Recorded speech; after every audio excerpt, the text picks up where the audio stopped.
Welcome to Whispering Loudly, the award-winning Workshop Whisperer podcast, as featured by Apple, with Rachel Evans, the #1 automotive business coach in the aftermarket. Thanks to Platinum sponsor Podium and Titanium sponsor Mechanic Desk. Whispering Loudly is the Workshop Whisperer podcast with Rachel Evans, and I'm producer Mel.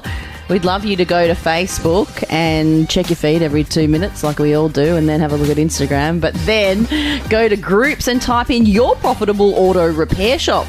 It's a free group to join, and you'll hear from and learn from heaps of other auto repair shop owners around Australia and around the world, Rach. Yeah, there's thousands of auto repair shop owners in there, and it's a best practice Thousands now, isn't it? Yeah, Wow. Thousands. It's a best practice sharing community. So you can go in there and you can read about everybody else's experience and take learnings from that, and you'll probably have some experiences to share as well that will help a workshop owner who might not be as far down the path as you.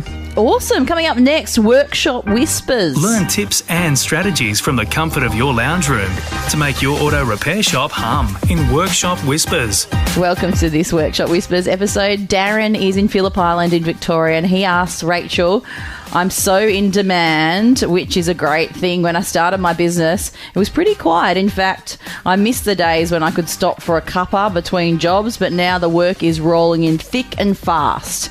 It was a big deal for me to put on another technician, but I'm thinking of taking on even more staff. I'm scared, though, about spending money on wages. How do you know your business is ready for that next step? And what are the practical steps to take the plunge into going bigger? Wow, okay. So there's two pretty big questions there, but congratulations that your business is growing. The first thing that we want to look at is when do you know, how do you know if your business can afford more team? And it really comes down to the numbers, first of all. So we look at what your workshop productivity is currently at. It's always great to hire before you need someone. Potentially there's fear in that for the shop owner though, because that means, spending money that they might not necessarily get the best in return on investment for right now. However, we do have to be a bit future focused. So when your team productivity is approaching 75-80%, that's one indicator that it's time to hire. Okay. Because you don't want to be bursting at the seams, because that's wrapping a solution around something that's already got out of control. We don't want you to get out of control. We want this new person to grow into a controlled environment. So they don't show up and it's basically like a crap show, basically. Yeah, that's right. That's not a fun place to work. So at 80%, you should still have time to integrate them into the team, to make sure they're a good fit, to bring them up to speed in any areas of their skill that you want to work on, and continue to grow. And then you fill them up, and then, we look on to the next one. So that's one indicator, is where the team productivity is at. The other thing you have to look at, and this is where you have to be invested in your numbers, is what result is it that you want from putting on this extra person. So we should be able to comfortably do somewhere around $900,000 to $1.2 million in turnover with 2 good qualified technicians and 2 apprentices. So if we're to add an extra qualified person to that, for instance, well, what is the increase in turnover that you're looking for from this one person, and how much are we prepared to invest in order for that to happen? So you might want an additional $350,000 a year, say, from this one technician that the 2 apprentices will continue to support. So how much do we have available, or would we be prepared to invest in order to make that happen? You might be prepared with a salary of $75,000 a year, for instance, to get you that extra $350,000. Now, you need to know your numbers on another level here as well, which is you need to be able to predict what amount of money will make it to your bottom line from there. So if you know that your net profit is comfortably sitting around, say, 15%, then you want that extra $350,000 in turnover to net the same amount of profit or more. So these are the things that we should be taking into consideration from a financial perspective. Of course, if you have no idea how to look at those numbers, make those calculations, well, you need a closer relationship with your accountant, and you probably need to do some work with a coach around your numbers and where to look and how to project and things like that.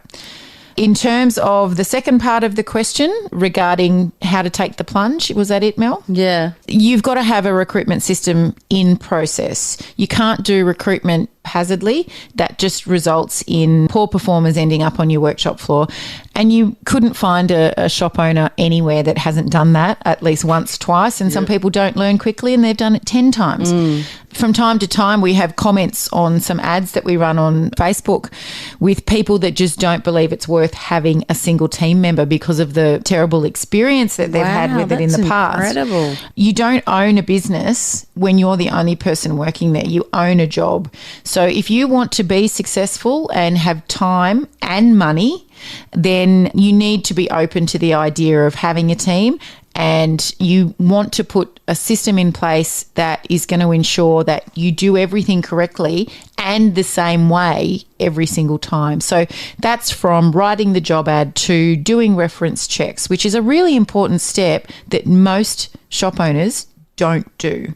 Really? Because techs are in such short supply, there seems to be this fear that if you ring and speak to a previous employer, you're going to find out that that person wasn't great, but you really want them to be great, so you can hire them so so that they can fill a gap for you. But that's just putting petrol on a fire, and you'll end up a few months down the track needing to let that person go and you start all over again. So you may as well just do it properly the first time and not go to the trouble of hiring someone that you shouldn't have hired. Yeah.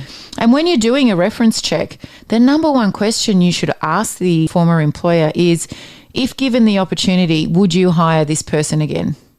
Because if they say yes, you can say why, and they'll say, oh, look, great team member, hard worker, low error rate. Or they might say, no, he was terrible. He did his own thing. He got to work late every day and wanted to take off early. You don't want to hire somebody like that. So ask the normal questions. How long do they work for you? Blah, blah, blah. But the number one question you should ask is, would you hire them again? Wow, that's so insightful. Avoid mistakes others are making and take your auto repair shop to the next level. To reach out, email admin@workshopwhisperer.com with the subject Workshop Whispers, and we'll answer your question in our next Workshop Whispers episode. Amy is in Mount Lawley in Perth. She's recently joined the family auto repair shop business after having kids, because it means she doesn't have strict hours with her old office wanting her to be there when she wants to be with her family. But she said she finds it really hard to put the computer away. And while she can be with her kids, she's rarely present because there's so much to do in the business. Do you have advice? Well, I think I can help with this one, being the coach, but also being the mum with a laptop that, you know, travels. That's kind of the point. Now, it's about boundaries, Amy. So, and this is, you know, something that took me a little while to learn. And especially when you're not actually going into an office. Yeah. And the laptop's just there all the time. That's right. Yeah. So it's about boundaries, remembering that the kids are young ones.